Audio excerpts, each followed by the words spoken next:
The joint venture between capitalism and patriarchy to oppress women has been around much before you came along. When women started having financial power, a new problem was presented in patriarchy. Women who have financial power can choose not to marry or delay marriage. She can choose not to have children or have children when she believes is the right time. This is a huge problem because this kind of freedom is anti-oppression. Patriarchy had to partner up with capitalism very quickly to figure out a way to naturally work with the working minds of a woman to keep her oppressed, but not force her, because that's going to create too much of a rebellion and resistance, but getting her to opt in voluntarily. The first weakness, naturally, is trauma. Women have plenty of trauma. That's not a problem at all. When you have unresolved trauma, you are easy to get scammed and to preyed upon. So patriarchy and capitalism both check that. Check. Women have plenty of trauma. But they need more than that. They need an extra edge.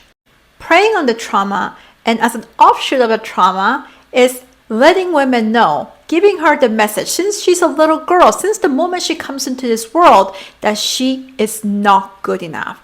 And she must make it her life mission to improve herself. She must spend her whole life working towards the potential of being or feeling good enough for others to love and validate her. Love, connection, and validation are basic human needs. You were supposed to get that. We are all supposed to get that from our closest caregiver, our mother, our father, our family. But the patriarchal condition that we're born into in our families, it guarantees that you will not get the level of validation, love, support, care, connection that you need. So then you're starved all your life, and while you're starving, you're bombarded with the solution. And the solution isn't here's some love and nurture. The solution is giving her this dream, this fantasy that there's someone out there that's able to give that to her. That lifelong unmet need resolved and fixed within seconds. Just like that. And that is a man, the one who is going to love you. He's going to see you for who you are. He's going to commit to you and tell you that you were everything he's ever dreamt of. And he is everything that you have dreamt of. That message first presents itself through all the Disney princess movies, items, motifs on your clothes, toys, notebooks, whatever the first things that you get are. Even your baby bottle can have those motifs of those princesses. Your bib can have that. It starts there. It's telling the little girl, the little version of you, hey, there's this man who can meet all the needs that you will never be met in your reality, in your home environment, the world that you were born into. Your purpose now is to improve and morph and shapeshift yourself to become a fit for that man. And then he will choose you like all those princesses in those movies. The little baby, the little girl grows up, realizing that she's not good enough. But the better she acts cute and feminine, the better she fits into the feminine gender role, the more she appeals to the male gaze, she gains attention and approval. Not just from boys, but from other people too, like family members and even other girls too, because that is a standard. Appealing to the male gaze as the feminine stereotype is the standard that everyone strives for and everyone expects a girl to strive for. At 6 years old, she starts to feel like she's got some bulges, she must be too fat. She tries not to eat that extra cookie. She tries to look at other girls and comparing. She is wanting to have a certain type of outfit now. She wants to try on a bikini. It all starts early. Then it's all about makeup, doing your hair a certain way, getting really into fashion. Some parts of these aspects are fun, but a lot of the aspects and the motivation and the drive behind it is to present herself in a way that is appealing, approval generating from who? The world of society, but from men. And from women who want to be like the women who are the so-called queen bee, the ones who are the best at receiving and getting approval via the male gaze. From when she was tiny, now she's being bombarded with rom-coms, K-dramas, the whole oppa culture of this fantastical man that will one day do anything and everything to commit, love, support, and care for her the way that nobody else, not the way her mom or dad neglected her, but to give her and meet all those unmet needs. Lifetime of sadness and feeling not good enough fixed just like that. That's what she lives for. Then we have teenage girls obsessing over wedding magazines and different types of weddings, wedding shows, say yes to the dress. Girls practicing their wedding main character fantasy because they're never a main character in their own life. So they need to have that fantasy in their mind where they'll be the main character and the star. And they practice that in junior and senior prom. They live out that fantasy. And that's why you see these teenage girls who act like bridezillas, as if they're never gonna live another chance to put on a ball gown or a cocktail dress ever in their lives. They approach it with such fierce competition and conviction to be the star of the night, to make the best out of that main character moment. Then as soon as she hits roughly the age of majority, dating apps, that's the next consumption.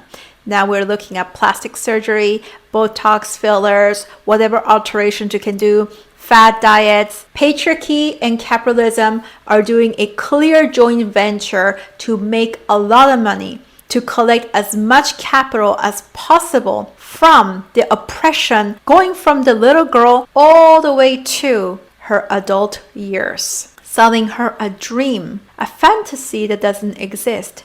And we call this romance. And everything that women do in the name of romance starts from very, very young. The brainwashing starts from such a young age. Now she's a zombie walking around with these desires and expectations, and she believes that this is her true desire, her true purpose in life, not realizing that she was set up to have these desires and to live for a fantasy of a man who doesn't exist, because love has been a business all along, a lucrative joint venture business between capitalism and patriarchy. A thoughtfully curated process to make sure women who now have financial power will stay oppressed, but not only stay oppressed, but opt in voluntarily to be oppressed, to work hard, constantly improving herself, being extremely self-critical to appeal to the male gaze so that she can finally be chosen when nobody really loved her or wanted her. When a woman has financial power, she delays. She decides when and who to get married to. She has the power of choice. Instead of fighting her on the choice, capitalism and patriarchy work together to make sure that whatever she chooses still benefits to uphold the system. If she stops thinking about being picked by a man and has real tangible goals around her impact and legacy and builds towards that, she's so powerful. She's creative. She has life force energy. That is the essence of being a woman.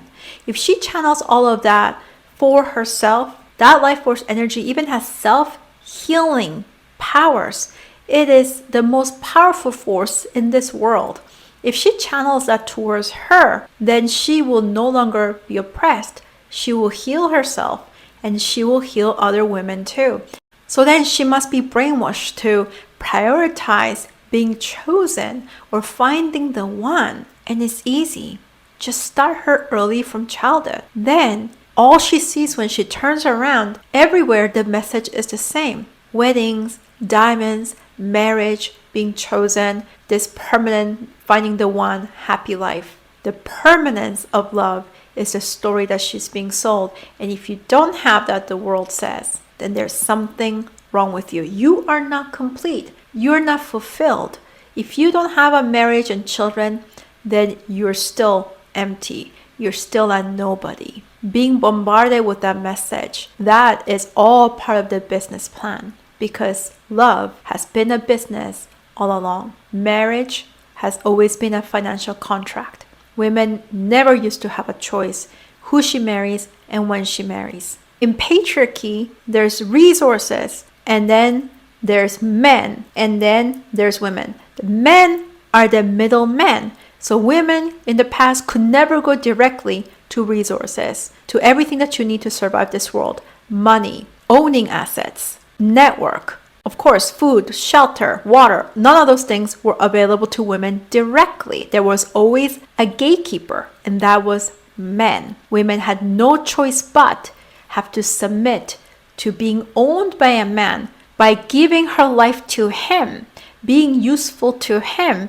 supporting him and his expansion and growth. She was able to take a bit of the resources through him for her sustenance. That is oppression. But as soon as women start to have a direct approach to resources, something had to be done to keep capitalism and patriarchy running, if not just running, but expanding even more, making it more productive and efficient than before.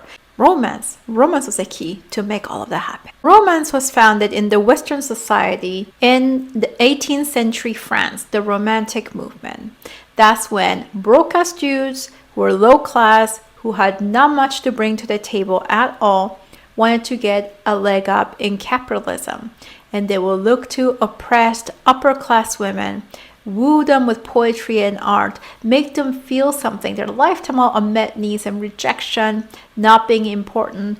He was making her feel feelings where she felt like all her problems would be solved, and she wanted more of that. It was an addictive feeling that she will opt in and marry a broke-ass crusty dude and give him a status upgrade. Romance has always served patriarchal agenda.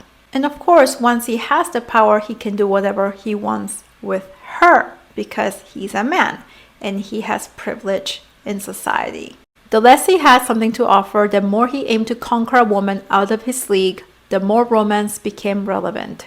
In 1947, the Beers Company came up with A Diamond is Forever, a fantastic campaign that has put diamond rings as a centerpiece of weddings and the fantasy princess dream that a woman looks for, which marks the commitment and the first step milestone on her journey with her one.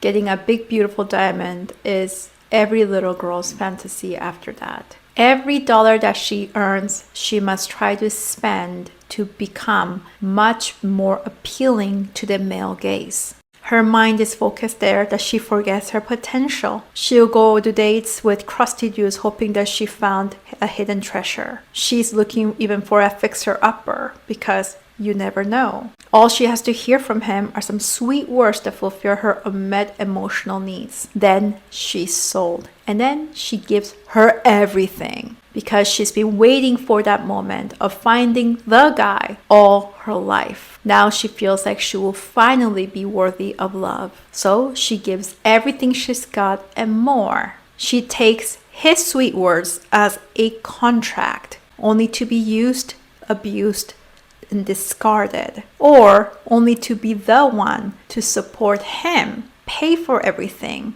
nurture and love him, because what he actually meant when he said all those sweet things were actually expectations that he had of her to him. So then she made a full-on commitment to not only bear and raise his children, but to raise and take care of him too. It is the everything deal that he's ever wanted, that he's always known he will get, because as a privileged individual, a man with the male privilege walking in this world, he learned from very, very early on that it is very easy to tell a woman what she wants to hear, and she will give him her soul, everything that she has, her life force energy, her support, creativity. She will act as his career coach. She will wrap her nurture around his most traumatizing childhood wounds, and he, in return, will be fully repaired, flying high on that loving energy and achieve his greatest dreams. And not only that, he will turn around to her and say, now I own you. I own your soul. I own your energy, because that's what you're made for. He had been on a treasure hunt all along too, to find just the right combination of a woman who is very talented, full of energy, full of nurture, with just the right dose of trauma to keep her oppressed with self-doubt and self-sabotage. When you understand history and business, you understand the human condition. And one of those conditions is love, what we call romance. Romance has always been a business. If you've been in a toxic relationship, or you've been in a relationship where you're confused and you can't figure out what went wrong, or you keep thinking that you have bad luck because you see recurring problems happening over and over again in your love life, what you're missing is understanding context, power dynamics, the human psychology, the human condition, capitalism, patriarchy, and racism, and how it all ties together. Once you understand how the human mind works, how supremacy works, how privilege and power work seamlessly together to not only keep those who are in privilege more privileged, those who are oppressed more oppressed, but for the privileged to benefit from the oppressed in form of free labor and massive financial gains. I'm not saying fair love cannot exist, but if you do not understand how the world works and how people work, you have no chance at making healthy, loving choices for yourself in the romance department. What you got on today's video is only a smidgen of what's coming in my Power in Romance workshop. This is a 3.5-hour one-time workshop where you learn the psychology behind love and romance from the perspective of capitalism, patriarchy, and racism, the human condition. Some of the topics include what we just discussed, but also interracial relationships, different status, and strategic partnership when it comes to romantic relationships. To register, please look in the description. Thank you so much for watching. I hope you enjoyed it. It's Julia Cha, and see you in my next video.